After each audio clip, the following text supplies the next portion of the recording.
তো সিয়াম মূলত সিয়ামের সম্পর্কে একটু তোমাদেরকে আজকে বলি। সিয়াম হচ্ছে ইন্টারমিডিয়েটে পড়তো, যদিও ওর একটু গ্যাপ গিয়েছিল, না হলে ও এবার এসএসসি দিত। ও বয়স ছিল 20 বছর, আম্মার সাথে থাকতো, মাটি কাটাতে থাকতো, ইসিবি মাটি কাটার ওইখানে থাকতো। তো সিয়াম অসুস্থ হওয়ার পরে খুব বেশি দিন লাগে নাই, আমাকে আমাকে ফ্রিক জানায় যে ভাই সিয়াম তো এরকম অসুস্থ, ওর তো লাংস ইনফেকশন হয়েছে। আমি ওর সাথে কথা বলি, মানে জিজ্ঞেস করি কি অবস্থা।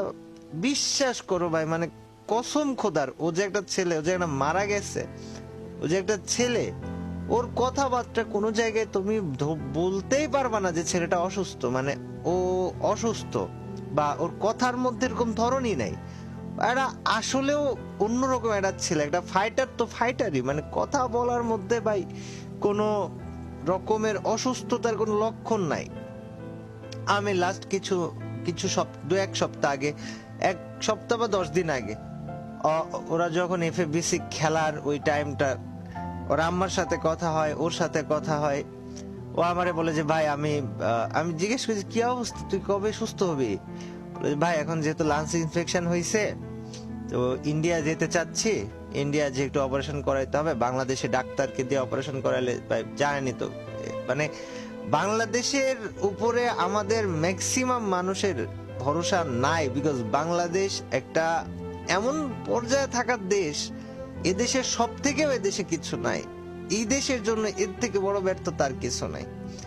আমার ছোট ভাই চিতা সিয়াম যে বেঁচে নাই, সিয়াম বলছে যে ভাই বাংলাদেশে চিকিৎসা করাবো না, আমি ইন্ডিয়াতে ভাই টিকিট করাইতে দিতেছি বা ভিসা করাইতে দিতেছি, আমি ইন্ডিয়াতে যে অপারেশন করবি। কয়েকদিন আগে কথা বললাম, আমি তোমাদেরকে বলি, ওর সাথে আমার লাস্ট কথা হয় হচ্ছে জুনের 30 তারিখে।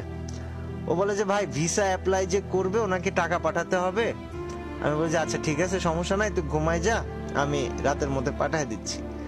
তো ও নিজেকে মানে সুস্থ করার জন্য যথেষ্ট যথেষ্ট আশাবাদী ছিল ভাই, যথেষ্ট আশাবাদী ছিল। ওর হয়েছিল কি, স্পেশালি লাংস ইনফেকশন হয়েছিল, আর যার কারণে ওর হাতে পায়ে সারা শরীরে পানি জমে যাচ্ছিল।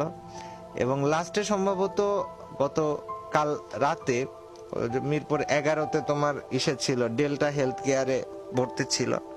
এটা প্রাইভেট হাসপাতালে গেছে 2 দিন হইলো। এর আগে ফ্যামিলির মানে সবার কাছ থেকে যতটুকু জানতে পারছিলাম যে ওরা একটা সরকারি হসপিটালে ভর্তি ছিল। আমার কথা হচ্ছে, সরকারি হসপিটাল রেখে লাভ কি যদি সেই সরকারি হসপিটাল দিয়ে প্রপার চিকিৎসায় না দিতে পারে? অনেকটা টাইম ওকে ডিলে করাইছে, অনেকটা সময় ওকে ডিলে করাইছে, তারপর ওকে প্রপার চিকিৎসা দেয়নি সরকারি হসপিটাল। ভাই তোরা পারবি না, তোরা বলে দে যে ভাই আমরা পারবো না। ডিলে করাইছে এবং অনেকটা সময় ডিলে করাইছে। মাত্র 2 দিন হয়েছে বেসরকারি হসপিটালে না পেরে বাধ্য হয়ে ভর্তি হয়েছে। তো ও গতকাল রাত্রে, আমি যতটুকু শুনলাম তানভীর মানে আমাদের ফ্রিকের কাছ থেকে, গতকাল রাত্রে সম্ভবত হৃৎপিণ্ডের ভালভে কোথাও একটা পানি জমে যাওয়ার কারণে বা ঢুকে যাওয়ার কারণে ও ইন্তেকাল করে। তবে ওর অনেক বাঁচার ইচ্ছা ছিল, অনেক চেয়েছিল সুস্থ হয়ে ফিরে আসবে, অনেক অনেক করে চেয়েছিল। ওকে ওকে তানভীর মানে ফ্রিক অনেকবার ওয়ার্নিং দিছে যে তুই এভাবে ডিলে করিস না, এটা দ্রুত অপারেশন করা। ও মানে কিছু বলার নাই।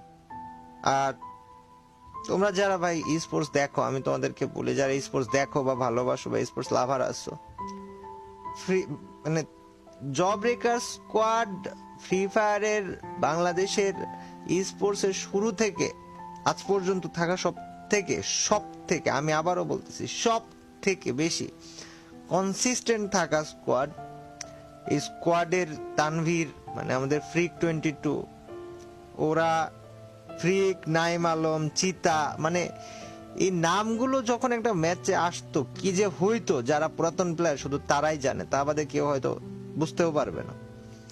আর এই জব ব্রেকার্স এর ওই নাইম আলমের সাথে থেকে ওই সময় মাথা নষ্ট গেম প্লে তখনও চিতা দিত, এখনো চিতা দিয়েছে। এফএফবিসি টাইমে ও হসপিটালে ভর্তি, ওর কোনোভাবে হসপিটাল থেকে বের হওয়ার কোনো নিয়ম নাই। ওই এফএফবিসি শুরু হওয়ার 5 মিনিট আগে হসপিটাল থেকে পালায়ে হোটেলে আসছে, ম্যাচ খেলছে, আবার পালায়ে চলে গেছে হসপিটালে। একটা ছেলের একটা টুর্নামেন্টের প্রতি, স্পোর্টস এর প্রতি, গেমের প্রতি কোন লেভেলের ডেডিকেশন থাকলে আর কোন লেভেলের তার কিছু একটা পাওয়ার ইচ্ছা থাকলে সে নিজের জীবনের ঝুঁকি নিয়ে হইলেও এতদূর যাইতে পারে।